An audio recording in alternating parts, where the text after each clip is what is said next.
टुनटुन मौसी की कहानी। बहुत समय पहले हरितानंद जंगल में दो शेर रहते थे, रुद्रवीर और विक्रम भैरव। यह बस नाम के सगे थे। खून का रिश्ता था, लेकिन दिलों में जंग छिड़ी थी। एक तरफ था न्यायप्रिय, मेहनती और दूरदर्शी राजा रुद्रवीर, और दूसरी तरफ था लालच और अहंकार में डूबा विक्रम भैरव। सुन लो हरितानंद के सभी जीव जंतु, यह इलाका रुद्रवीर का है और यहाँ के नियम भी रुद्रवीर के होंगे। बरसों से यही रिवाज है कि मांसाहारी जीव शिकार करें तो केवल बूढ़े और अशक्त जानवरों का करें। कभी भी जवान और सक्षम जीव पर पंजा उठाने की भूल मत करना, वरना सजा ऐसी मिलेगी कि आने वाली पीढ़ियां भी याद रखेंगी। हमारा जंगल तभी फल फूल सकता है जब हर प्रजाति सुरक्षित हो। महाराज, मैं हूं मीनू चूहा। अगर मेरी बात सुनने की इजाजत दे तो मैं कुछ बोलूं। मीनू चूहा कहना क्या चाहते हो, खुलकर बताओ। महाराज, शाकाहारी जीवों की हालत दिन ब दिन खराब होती जा रही है। जंगल की जो जमीन अनाज उगाने लायक थी, उस पर तो आपके भाई विक्रम भैरव का कब्जा है। बाकी जमीन इतनी बंजर है कि चाहे कितनी मेहनत करें, पेट भरने लायक अनाज नहीं मिलता। महाराज, आज तो किसी तरह गुजर बसर हो रही है, लेकिन आने वाले दिनों में भूख हमारा सबसे बड़ा दुश्मन होगी। मीनू, तुम्हारी बात गंभीर है, लेकिन हर मुद्दे का हल एक ही दिन में नहीं निकलता। आज के लिए जितना है उसमें सब गुजारा करो। कल का सूरज नई उम्मीद लेकर आएगा।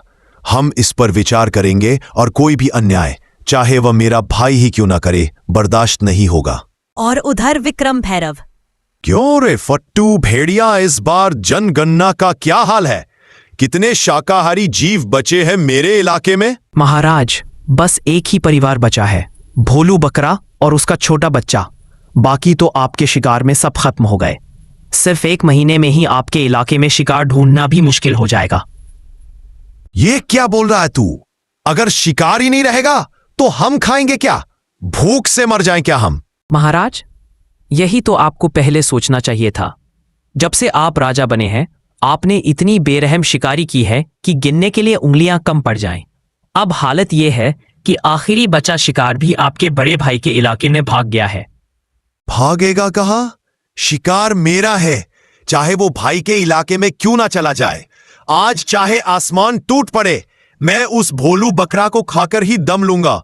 चल फट्टू भेड़िया मेरे साथ। इतना बोलकर विक्रम भैरव और फट्टू भेड़िया दोनों भोलू बकरा के पास जाने लगते हैं।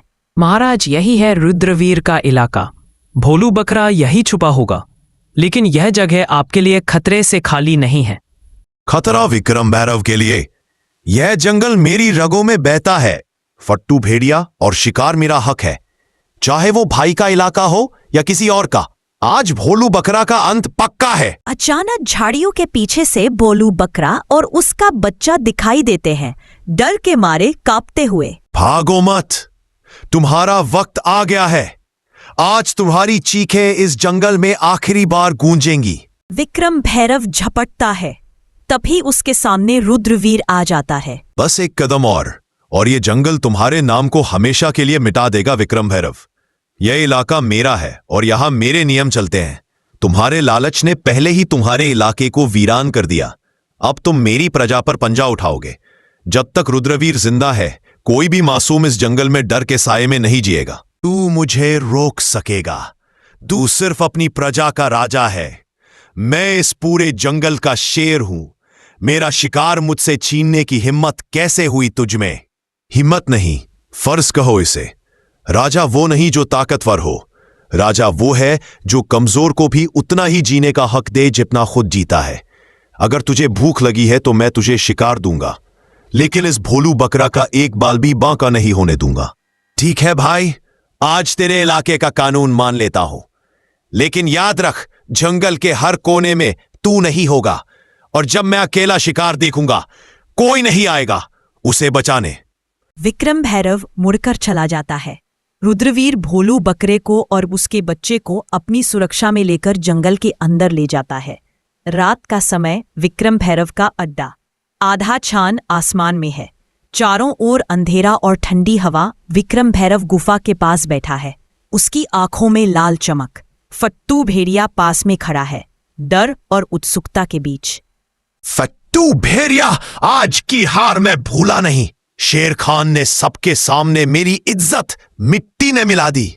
लेकिन जंगल में ताकतवर वही नहीं होता जो सीधे पंजा मार दे। ताकतवर वो होता है जो दुश्मन के किले को अंदर से गिरा दे। महाराज, आपका क्या मतलब है?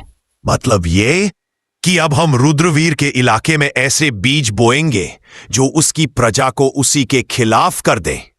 हम पहले उसके जंगल में अराजकता फैलाएंगे, अनाज चुराएंगे, पानी के स्रोत गंदे करेंगे ताकि उसकी प्रजा भूखी और प्यासी हो जाए। फिर जब लोग उसके फैसलों से नाराज होंगे तो मैं आऊंगा उनके लिए मुक्तिदाता बनकर। इतना बोलकर विक्रम भैरव और फट्टू भेड़िया दोनों रात में रुद्रवीर के इलाके में चले जाते हैं और वहां जाकर तालाब में सड़ा हुआ मांस फेंक देते हैं और गुफा से अनाज को चुरा लेते हैं और फिर अपने जंगल वापस आ जाते हैं। तभी अगली सुबह। महाराज, आज सुबह जब मैं सीमा की गश्त पर निकला तो मैंने कई जगह पैरों के निशान देखे। वह हमारे इलाके के नहीं हैं। ऐसा लगता है कि कोई रात के अंधेरे में आया, चोरी की और फिर वापस चला गया। यह सिर्फ पानी और अनाज की कमी का मामला नहीं है महाराज, यह किसी बड़े षड्यंत्र की शुरुआत है। मैंने अपने कानों से सुना है महाराज, पिछली रात पहाड़ी के पार कुछ अजनबी भेड़ियों की बातें हो रही थी। वे कह रहे थे जब भूख बढ़ेगी तो राजा पर शक खुद उसकी प्रजा करेगी। यह शब्द मुझे बेचैन कर रहे हैं। महाराज, हमें जल्दी कुछ करना होगा, वरना भूख और डर हमारी एकता को तोड़ देंगे। महाराज, मैं तो बस पानी लेने तालाब गया था, लेकिन वहां की हालत देखकर मेरा दिल बैठ गया। पानी में से सड़ी हुई बदबू आ रही है, मछलियां ऊपर तैर रही हैं। अगर ऐसे ही रहा तो ना हम पी पाएंगे ना फसल उगेगी। मुझे तो लगता है कि यह काम किसी अंदर के गद्दार का भी हो सकता है जो दुश्मन का साथ दे रहा है। महाराज, मैं आपसे एक बात साफ साफ कहूंगी, यह काम सीधा साधा नहीं है।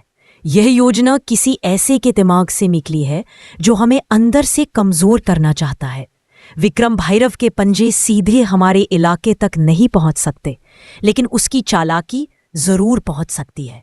अगर आप कहे तो मैं रात में गुप्त रूप से उसके इलाके में जाकर पता लगा सकती हूं कि वो क्या साजिश रच रहा है। तुम सब मेरे परिवार हो और इस जंगल के रखवाले भी। विजय घोड़ा, तुम सीमाओं की चौकसी दोगुनी कर दो। बलवंत हाथी, तुम अपनी ताकत से पानी के तालाब को साफ करने में मदद करो।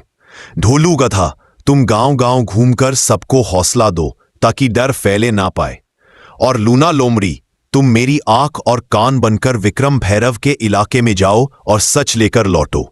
अगर विक्रम भैरव ने सच में यह वार किया है तो अगली लड़ाई जंगल की सबसे बड़ी लड़ाई होगी। सन्नाटे में लूना लोमड़ी रुद्रवीर के आदेश पर विक्रम भैरव के इलाके की ओर बढ़ रही थी।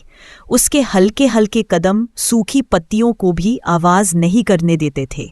आज उसका हर सांस, हर नजर मौत के साए में थी। मुझे सावधान रहना होगा।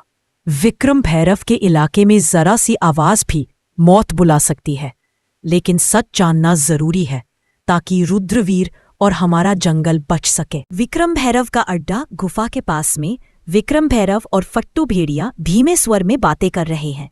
लूना लोमड़ी पेड़ के पीछे छुप जाती है। फट्टू भेड़िया, पहला वार कामयाब रहा। रुद्रवीर की प्रजा भूखी और प्यासी है। अगला कदम यह होगा कि उनके बीच झगड़े करवाओ।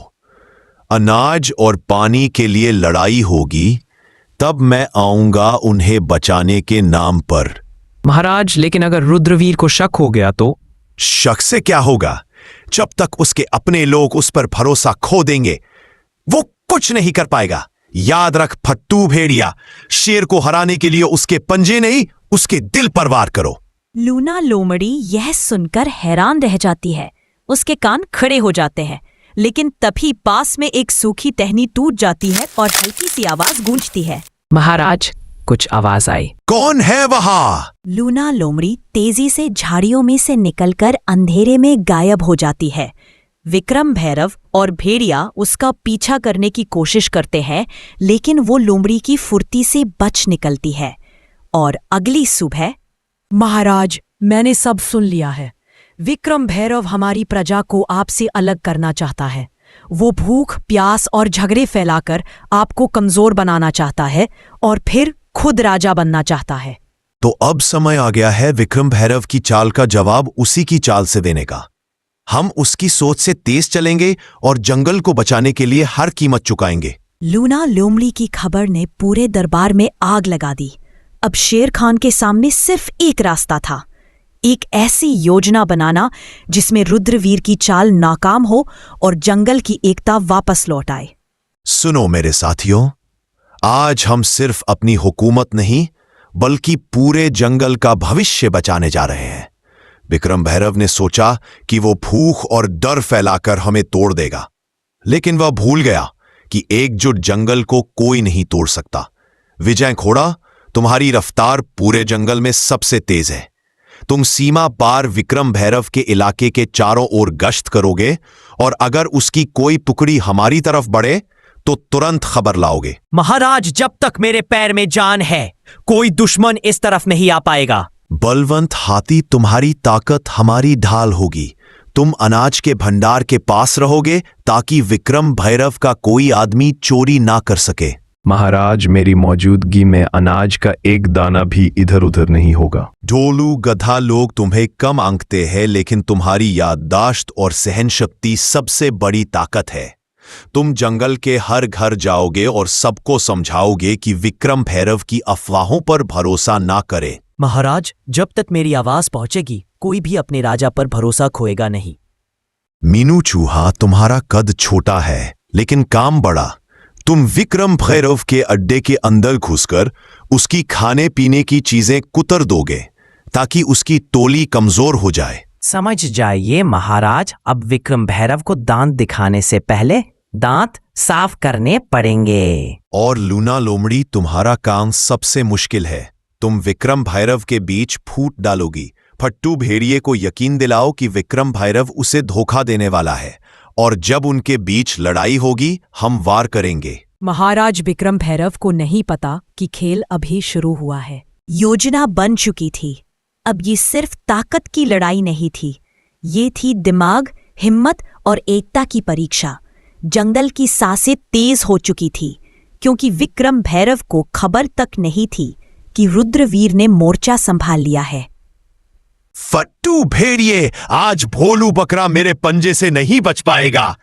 जो भी सामने आए उसे रौंद देना।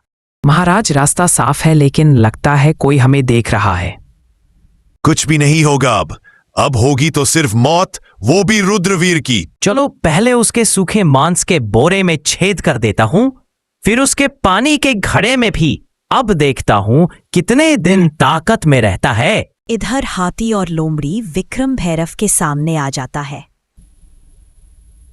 रास्ता बंद है। अगर एक कदम भी आगे बढ़ाया तो सीधा आसमान में उछाल दूंगा। मेरे रास्ते से हट जा हाथी, वरना तेरे कान फाड़ दूंगा। कोशिश करके देख ले। हाँ हाँ फट्टू भेड़िए, सुना है विक्रम भैरव तुम्हारे हिस्से का शिकार खुद खाने वाला है। तुम उसके लिए सिर्फ नौकर हो। क्या वो मुझे धोखा देगा? सोच ले, अभी भोलू बकरा तेरे पंजे में आ सकता है, वरना विक्रम भैरव सब खा जाएगा। महाराज, विक्रम भैरव जंगल में प्रवेश कर चुका है। जल्दी चलिए महाराज।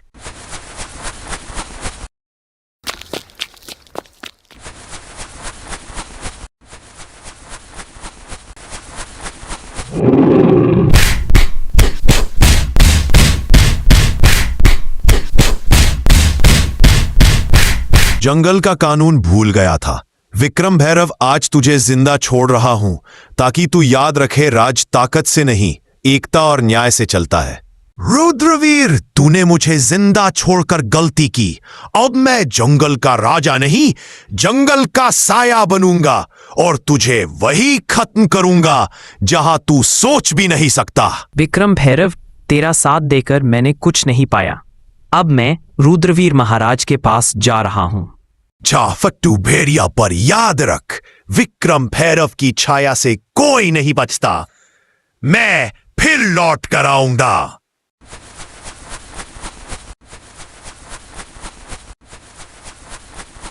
इस जंगल में कोई भी राजा नहीं है। राजा सिर्फ न्याय है, और न्याय कहता है जो प्रकृति से विश्वासघात करे उसकी जगह यहां नहीं।